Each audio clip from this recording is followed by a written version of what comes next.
All right, we have Teddy covers ready to lock in. We still haven't capped the Timberwolves Suns. That's the only bet that I made before I got in. Thunder, Jazz, and Grizzlies, Warriors. We will cap those 3 games with Teddy covers joining us, and then we'll see what looks Teddy covers has on the NBA card. We'll probably start with what looks he has on the NBA card, and then cap those last 3 games. And then we will get to Monday Night Football with the great Teddy Covers joining us live from Las Vegas, Nevada. Teddy Covers in the house. New week, new cash. Teddy, how are you doing on this Monday morning?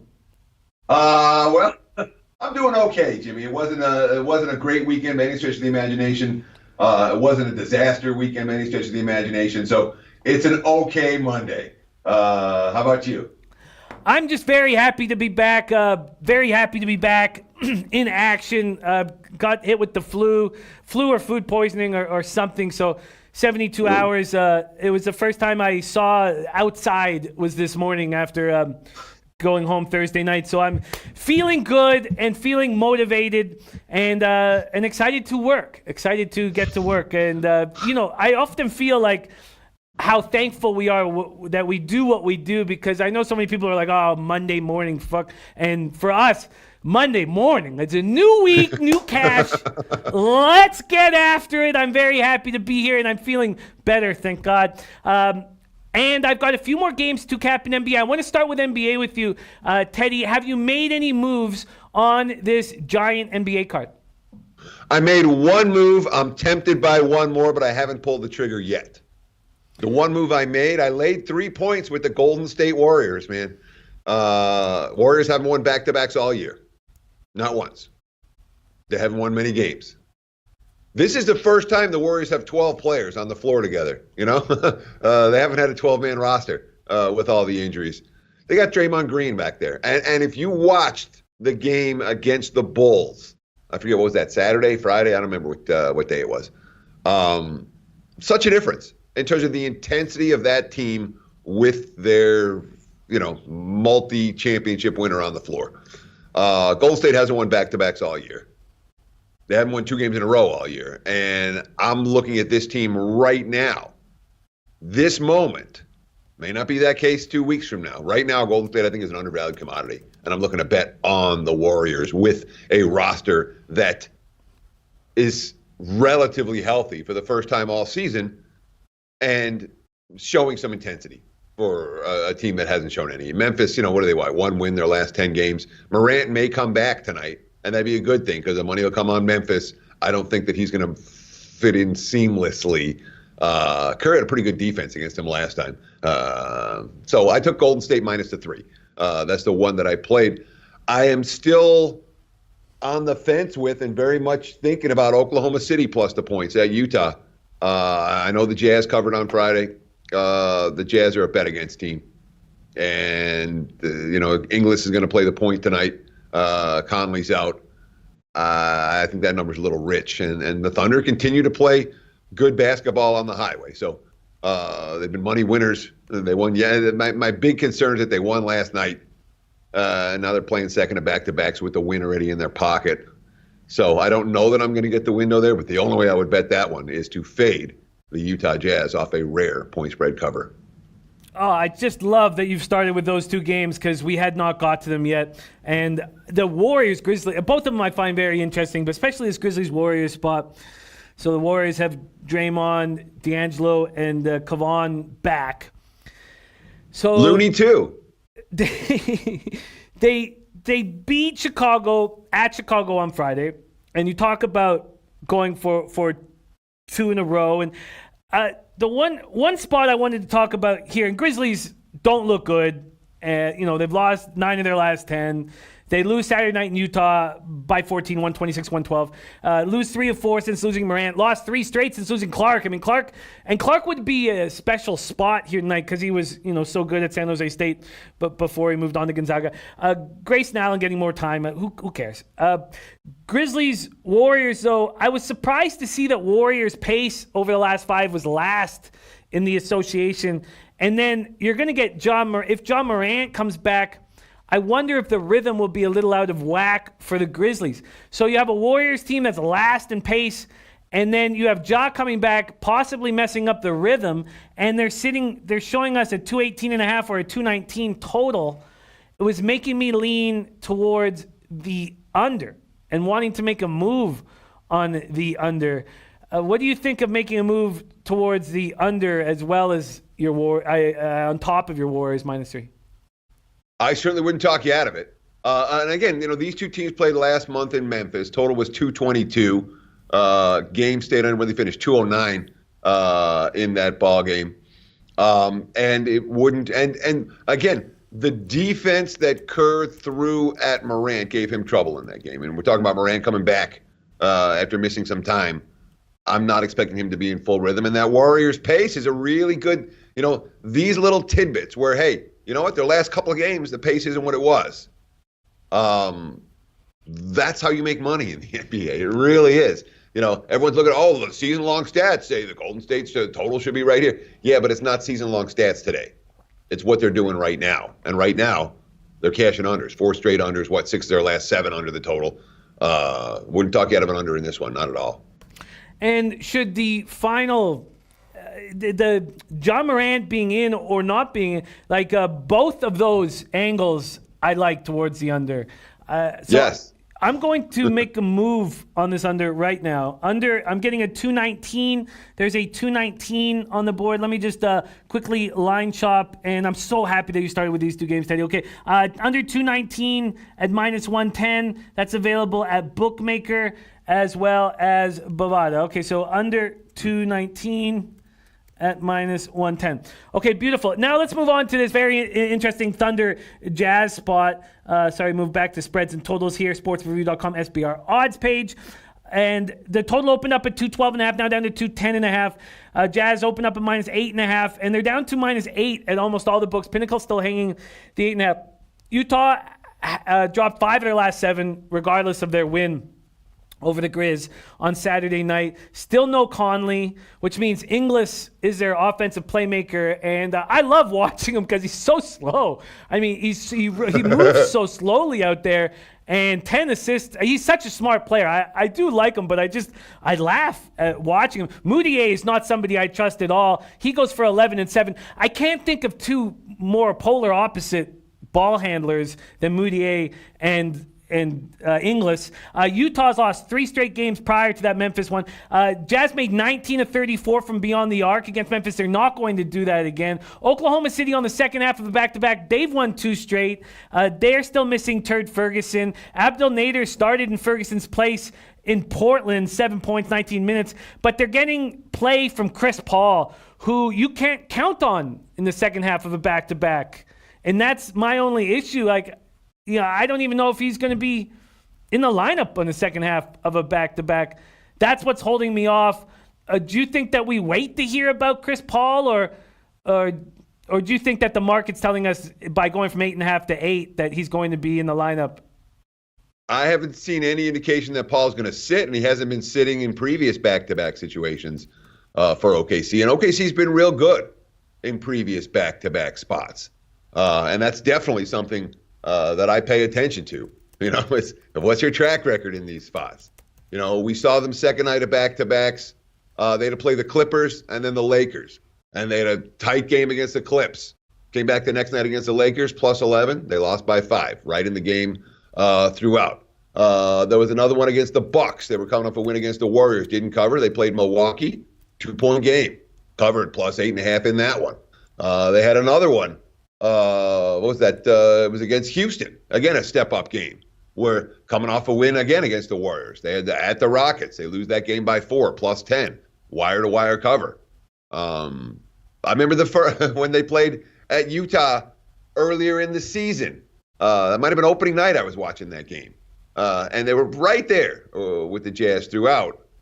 The Thunder have a track record in this role, and it's a good track record in this role. So we can talk about what, and I'm, I don't love the minutes played last night. And again, I keep talking, I haven't bet it yet. I'm thinking about it. I'm very tempted. In terms of minutes last night, there was 5 guys that played 30 plus, and that certainly concerns me. Gallinari, although he had a crappy day yesterday, and Gilgeous Alexander played 38, and Paul played 31, and Schroeder played 34. But I think OKC can hang, and the Utah's win was to snap that skid was a very bad team playing, on a rough West Coast road trip, and a Jazz team that just had a good game shooting from 3-point range. I'm not convinced that happens twice in a row. It'd be OKC or pass, clearly for me. Yeah, and I love fading a team after they shoot 56% from 3 and just get everything that they want after not playing well. I just feel like the right time. And now the Thunder can prepare for Ingles and Moutier and how different they are when they're handling the ball. Poker Addicted 79 says OKC's a sharp money angle. If you want that, you better run to the window. Most of the tickets Utah, most of the money OKC. Line has dropped a point already. I think we're getting enough points here.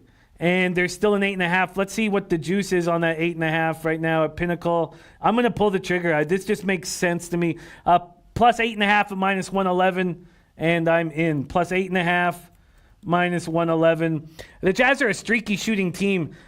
Show me that you can shoot 56% from 3 one more time. Thunder plus 8.5 at minus 111. I'm in. I wonder if the first half would have been a sharper look now that I'm thinking about it, because the second half is back that. It's too funny that you said that, because as you were saying, I'm making that bet. I'm like, I wonder if first half is a better play here. That we don't have to worry about OKC running out of gas after halftime. And, we see it on a consistent basis in the NBA, where the teams in the second night of back-to-back, they come with energy. They just can't sustain it for 48 minutes. I wouldn't talk you at all out of either splitting your wager between the first half and game or making it a first half bet. Now that you've hit enter. Sorry. I've already made this an official play here, obviously. God, I wish I had taken 4 more seconds. You know what? I'm going to bet it first half. What would I get first half? Let me just take a look. I'm not going to double up here. God, maybe I'll have to double up. Fuck. I bet you Oklahoma City comes out rolling here. You're looking at 4.5 first half. All right, I'm not going to double up here, so for unit purposes on the show, but I'm going to make the bet first half. That's how I'm going to bet it. Okay, great stuff. Sorry it's taking so long, but we don't have a lot of college basketball or college football, so we can focus on this. Let's go to Timberwolves Suns, and then that's the last game. And then we've capped each and every one of the NBA games and NHL games.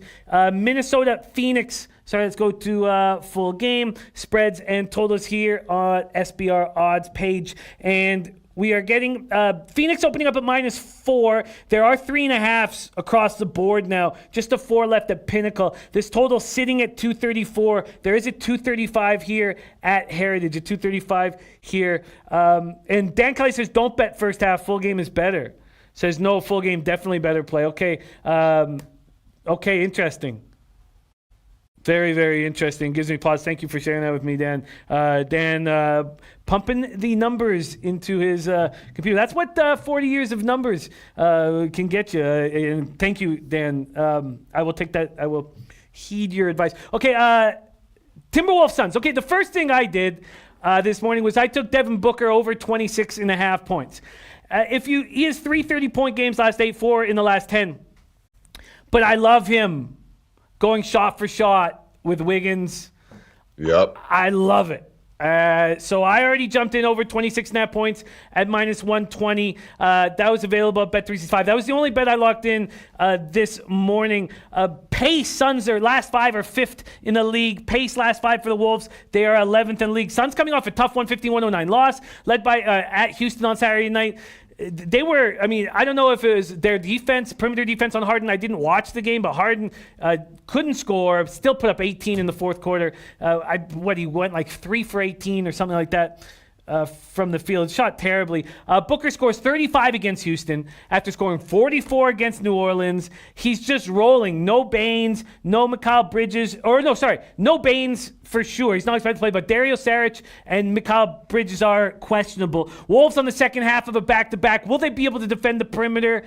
Will they be able to defend Booker? The Wolves are just giving up more and more points on this road trip. 121, 139, then 142 in the last 3 games. They let Davis go for 50 last night. Karl Anthony Towns, 19 points against Lakers, just 1 for 7 from 3. I expect him to wake up. So I wonder if the over is in play. And I'd love to hear what you think of this spot. Take it away, Teddy. Timberwolves Suns. Well, I mean, it's not a game that I planned on playing. It's not a game I'm going to play. I have a hard time backing a team after they just shot 52% from the floor, hit 15 three-pointers, hit 85% from the line, and didn't win the game, which is what the Grizzlies did yesterday against L.A. In fact, they weren't in the game. So when you talked about you like to bet against a team like the Jazz coming off this game where they hit a bunch of threes and everything was falling. Minnesota got blown out yesterday in a game where everything was falling.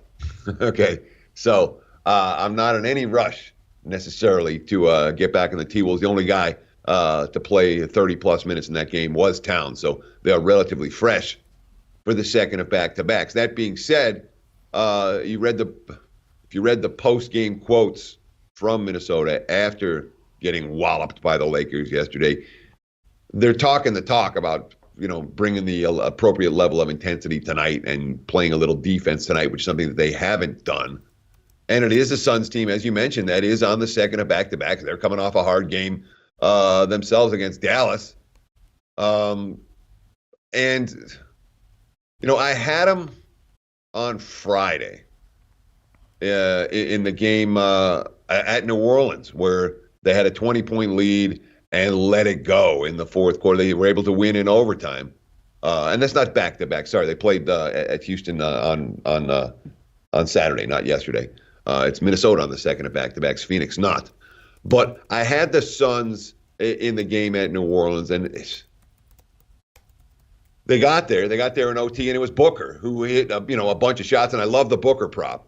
But Phoenix has fallen asleep with leads. Phoenix isn't a team that I'm trusting to close games out. And I do think that Minnesota brings something tonight. So I understand why the first big bets for this game came on the underdog, even though in terms of current form, Suns a heck of a lot better than Minnesota. It feels like a Minnesota spot for what it's worth. What do you think about the total sitting here at 234? If the Timberwolves are rested enough, is it because of how they shot yesterday and still lost that you want to stay off them? Yeah, I mean, I'm not running to the window to bet this one over. Minnesota, after the collapse against OKC and then the bombing by the Lakers yesterday, there was talk about defensive intensity, which I haven't heard a lot out of that locker room. And for extended stretches this season, prior to this run of 3 straight overs, Minnesota had been a fairly strong under team of late. They cashed 6 of their last 7 unders. So I'm not convinced. I'm not ready to run to the window betting this one over. Cool. Perfect. Beautiful. Okay. We have this giant NBA card, and we have questions coming in from the chat. Claudio, I will ask your question, but I have a question that's going to take priority. Teddy, we have news that Hayward is back. And not only that, but Marcus Smart dealing with an eye infection. So Hayward might be moved into the starting lineup. With that being said, I had great success with this last couple of years. I lost the last one badly. And I don't want that to get me off of it.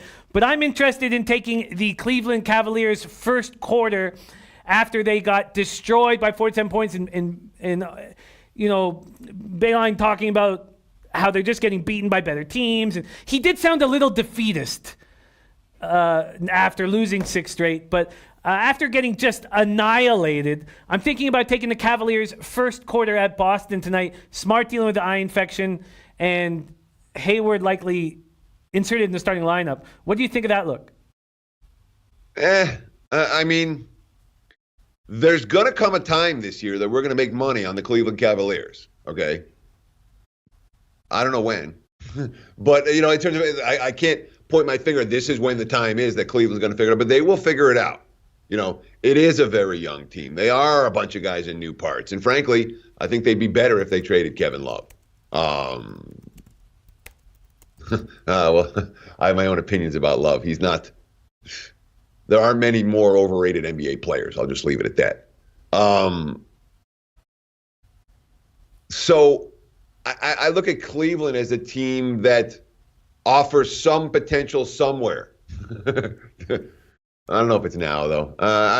It's a leap of faith wager off an embarrassing showing, but you're taking a bad team when they step up in class, and they've shown us they're not stepping up in class very well right now. So I'm not going to talk you out of it, but there's no way I get there. I have made move. I made one move on the Bulls. If you want to, I know we're talking NBA now, but we can go to college football at any point. I've those lines don't come out without me paying a whole lot of attention, Jimmy. So I'm happy to talk college football as well. I'd love that, and we will do that. We just have a couple questions coming in. We heard, what was Claudio's? Oh, Claudio, we heard what he likes in the Grizzlies-Warriors game. He's back in the Warriors.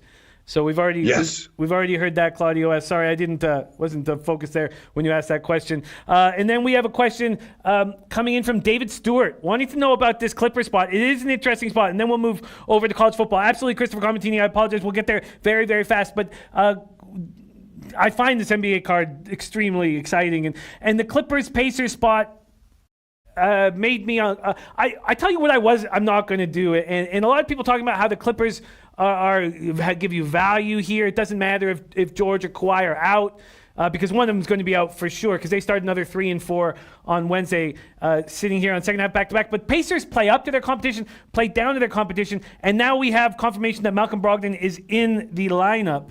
What do you think of this Clippers-Pacers spot? Bet on versus bet on, flat out. I've got two teams I'd rather have my money on than have my money against. And for me, those games are easy because I don't play them. I'm not stepping in front of the Clips, all right? I'm going to step in front of the Clips whether Kawhi sits or whether Paul George sits or whether they both sit or whether nobody sits. Of course, we don't know that yet. It's going to be one of these, let's wait until a half hour before a tip-off and then watch the lines move like crazy. I don't care if one of the guys sits. I don't care if they both sit. The Clips are not a team I'm looking to step in front of. And again, depth-wise, LA is pretty extraordinary. I don't think there's a team in the league that has better depth than the Clippers. The Pacers, I said it coming into the season, boy, I'm looking for Indiana, and I got slapped around the first couple of weeks a couple times with the Pacers, and unfortunately I didn't stay with them, but they've been, moneymakers ever since. They are 3rd and 4 nights, and they didn't play particularly well in either of the two games. They got outscored down the stretch against the Pistons. I was watching that game, and Indiana, whatever, they didn't play well down the stretch. And then, escape with a 1-point win over the Knicks. Nothing to be excited there, although it was, first game after a coaching change for New York. But it is 3rd and 4 for the Pacers, which is something of a concern because they're, still not 100%. But I look at Indiana. They are a bet-on team. I think there's money to be made betting on the Pacers. So bet on versus bet on, I'm not playing it. And that'll happen a lot, when I find, two teams that I'm no interest in stepping in front of. It's an easy pass for me, sidewise and total wise. I don't really have a strong take on it. So easy pass. Yeah, I'm gonna stay off this game as well. It does make me uncomfortable, especially the Pacers when you need TJ Warren to step up. I don't know how you can be a good basketball team, but they are. They're 15-8, 9-2 at home. Okay. Quick question, and this is not easy to have a quick answer, so don't feel like you need to have a quick answer for it. But Christopherson Lim says, question for Teddy. When you say this is a good spot for this team, what do you mean by that, and where are you basing it from? It's all opinion. And nothing more than I shouldn't say that because there are times you find it, you find legitimate information where a team's gassed or a team is not focused on the task at hand or whatever it is. When we talk about spots, it generally means something that happened in their last game that's going to affect their next game, or there's something that's happened in their last few games that's going to affect their next game. A team coming off a bad loss. Who do we? I just talked about coming off a bad loss. Cleveland coming off another bad loss. All right. Their next game out, in theory, rested, ready, focused, is supposed to be a good spot for them. Bad spot. A team has a successful road trip, comes back first game home, tends to be a bad spot. They, sleep in their own beds. They, exhale a little bit. So there's all kinds of situations to talk about spots. I made a stupid bet yesterday in college hoops. I bet on DePaul, looking to ride DePaul. I didn't factor in the spot coming off that huge win over Texas Tech, and they came out flat as a pancake and lost the game, and it was a stupid bet, and I knew that 5 minutes in. So those are just examples of spots that stand out, sometimes good, sometimes bad. And, the more you do this, the more you find these spots, the more they stand out to you. When we're talking NBA in particular, a lot of guys I know that spend time before the season starts isolating. Okay, this is their 4th and 5 nights, and this is the game where they're going to be resting starters, and they have all these spots actually written out even before the season begins. You can do that. I don't, because I found that sometimes the spots that look on paper like they're going to be bad spots don't end up, the circumstances going into that game don't end up playing like many people thought it would when they looked at it, in September before the season even started. So there's a brief talk about spots. Out, damn spot. We'll do a little Shakespeare. Okay. Let's keep firing, and we have 13 minutes. And I'm going to tell you right now, if you're watching right now, they're going to be action-packed because we're going to talk NCAA basketball very quickly. Then I want to talk Monday Night Football, and then I want to close on Teddy's looks on college football. So we're going to start firing fast. First off, a big game, Minnesota, Iowa. A lot of cappers talking about it in the chat right now. A lot of people liking Iowa here. Let me grab... Okay, I can't find the comments on it, but Iowa opening up at -6.5, now -6. BetOnline's moved it down to 5.5. This total is at 145. You have a feel on this spot, Minnesota, Iowa. So the Gophers have played a lot better over the course of the last few weeks. They've done it on two ends, on both ends of the floor. The talk coming into the season was that Minnesota had perimeter shooters this year, and then they opened up and they were hitting like 30% from three-point range through the first half dozen games. Well, that's changed. They've started to hit three-pointers. Their perimeter shooters are stroking it a little bit. And the Gophers are playing defense at a level that Iowa isn't, and that was on display in Ann Arbor the other night where the Hawkeyes got in the 90s and really were never in position to cover in that ballgame against the Wolverines. Michigan hit everything in that contest, but they got easy looks all game. I think Minnesota battles them tonight. I really do. If I'm playing, I could only take the points with the Gophers. I'm not going to lay with an Iowa team that has some defensive deficiencies, and especially with Minnesota starting to heat up from three-point range. What do you think of this total? Moved up at Bookmaker and Heritage to 146, but 145 at most other books. I don't have a strong feel for it. I'm not playing Iowa games under. But we're also talking about an Iowa team that's coming off 194 their last time out, and the market's noticed. This total came out a notch or two higher than I expected it would. Do you find anything appealing about the Columbia-Duquesne game with Duquesne 11.5-point favorites? I do. I've done very little with the Ivy League, and I'm kicking myself because I almost bet against Dartmouth at USF, and somehow I tied. I'm like, I don't do much with Ivy, and I talked myself an easy winner with USF.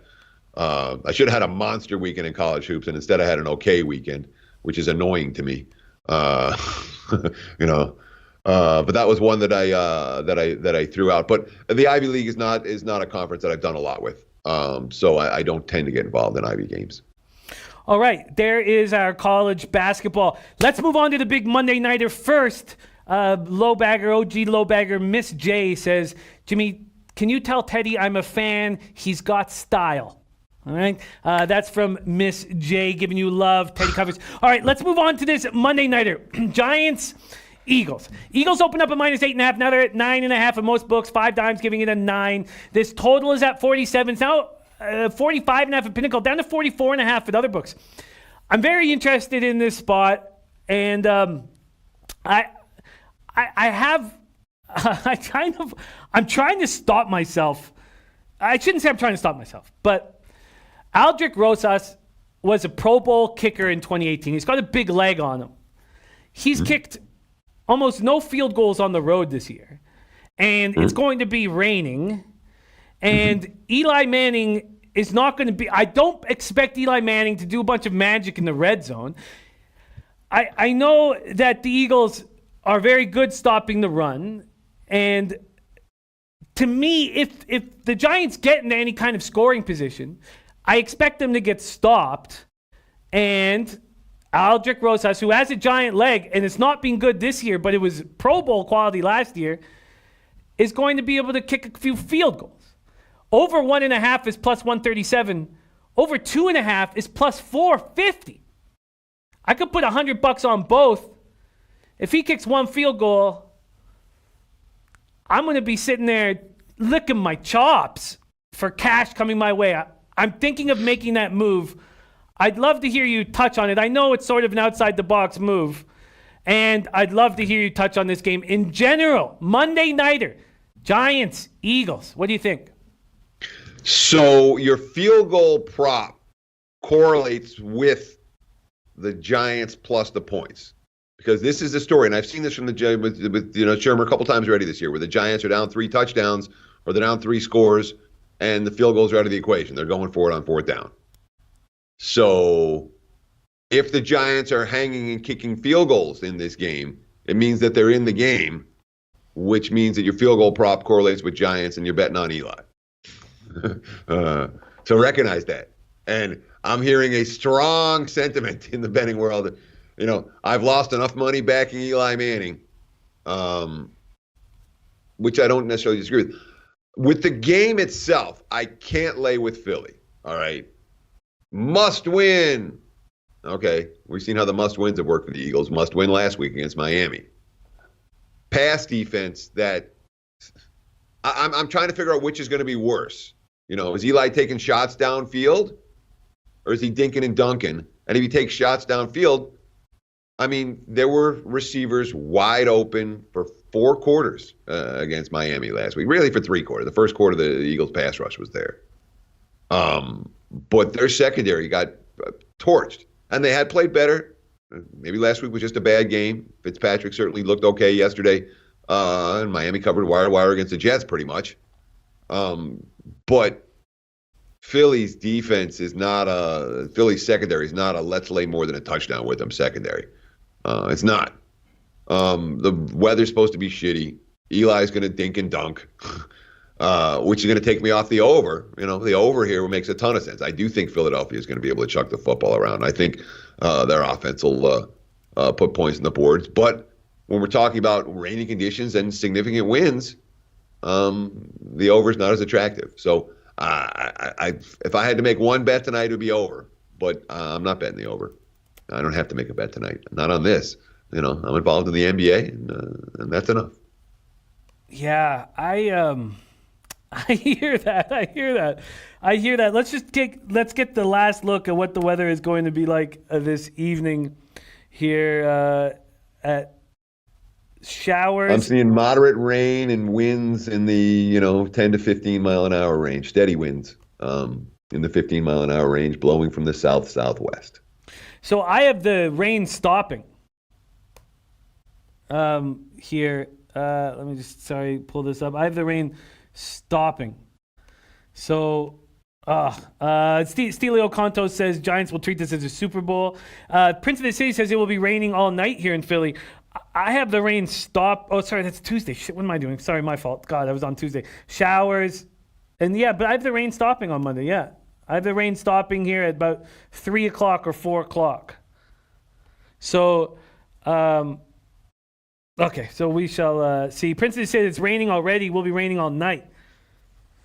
Okay, I'll have to keep an eye on weather And Dave Burke saying, man, I love Teddy's analysis. Well, let's get into your bread and butter in college football. I know we don't have a ton of time, but we do have a ton of time to take a look at market moves and what you're thinking on bowl games. What's jumped out at you, Teddy? First off, are you making a move on Saturday with Army-Navy? No, I honestly, I have a funny Army-Navy story. I'll tell you one time. It's not for today when we got a lot to talk about, but I rarely bet Army-Navy. Almost never. I can't imagine playing it this year. But I did make a move on the very first bowl game. And this line is moving, and that's why I wanted to make sure that I got it out on Monday morning. I played Buffalo University minus 4.5, and the 4.5s are turning into 5s. So if you like Buffalo, I'll get down sooner or rather than later. This has a lot to do. Well, there's multiple factors in play. You know how it is. The teams that haven't been to a bowl before, okay, it's a cluster, you know what, to get everybody ready. And when it's the very first bowl game and you have a staff and an organization at the university that hasn't done this before, it's not pretty. I remember when UNLV, they played for that first Saturday of bowl games at North Texas. And they had less than 2 weeks to prepare, just like this. And not only was the team ready, the staff wasn't ready, the band wasn't ready. I don't think Charlotte's going to be able to bring their A game here. And what's the strength of Buffalo? They're strong in the trenches, man. They're strong in the trenches, and that's an area where I think they can have success. And Buffalo was kind of in this spot last year, and that hadn't been as long, but they hadn't been in a bowl in a while, and they lost. So now we have a team that lost last year that in theory is going to come with focus. And everyone's like, oh, they're going to the Bahamas. They're going to the Bahamas. Okay. The kids from Buffalo are going to the Bahamas. They're going to the Bahamas to win. I like Buffalo minus the 4.5. I put that in my pocket. I like the quotes. I like everything about it. It's we have a bet on and a bet against. And to me, that's something that you bet the opening day, especially when the market's moving your direction. I'm not a big fan of necessarily laying points in these early bowl games, but I laid it here. Buffalo's better than Charlotte. Buffalo minus 4.5. Arthur Mead Jr. backing that spot says, yes, Buffalo minus 4.5 and liking the final score, 34-24 Buffalo. Paco Healy says, fade the Pac-12 for the most part. If that's all I did every bowl year, I would be way up. What do you think of just fading all the Pac-12 teams? So we can go through game by game. I love to fade the Pac-12, except for that Washington's playing Boise. Talk about the two teams that don't want to be there, bowl. I don't know that I want Boise in that game.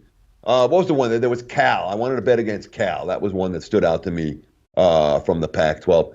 The Iowa line, I don't know that I want to bet against USC, against Iowa. I think USC is better than Iowa. So that's one that, that absolutely, I was like, no. What was the, Illinois. Yeah, aren't you guys tempted by Lovey plus 6.5? That's one I wouldn't talk you out of. But so I guess in answer to your question, I never look at it as the whole conference fade. This whole conference, that conference stinks. I'm always going to go through game by game. That said, you're going to learn a lot about. But so Timo, like the opening weekend, some conference looks bad. You're like, oh, that conference stinks. But you're like, no, those were the bad teams from that conference. These two good teams from that conference are still going to be able to play. It really is team by team, matchup by matchup. I don't object with the concept of, hey, I'm looking to fade Pac-12 squads. I'm going to look at all these games and find, 3 or 4 Pac-12 teams I want to bet against. And really, conceptually, if you find a conference that you think is way overvalued in the markets, you should be betting against them. And you say, all right, this conference is for a reason, but just because the Pac-12 wasn't a great year for the Pac-12 doesn't mean that they're going to be undervalued as a group in their bowl games. So it's not for me an auto fade. Yeah, and Steve Priest is right. He says, cap each game individually. Don't put a blanket on and say fade the whole conference. Bad capping. I hear you. Tomino says ACC is worse than the Pac-12 this year. Horrible after Clemson. Truth to that. I know we got to put a bow on this, but. And I'm sorry that we didn't get here sooner, but don't forget, we have Teddy all week long, so we'll hammer this. But your first thoughts when you see Oklahoma, LSU, Clemson, Ohio State, what were your very first thoughts? What was your gut saying to do? I was very disappointed that Ohio State played Clemson because I was going to bet on those two teams, and now I don't know what I'm going to do in that game. I don't want to overreact to what I just saw, but LSU looks at a good notch or two better than Oklahoma, don't they? For what it's worth. Yeah, that Clemson game is going to be spectacular, and we have a lot of time to break down these games. And as you know, Teddy Covers will be here Monday to Friday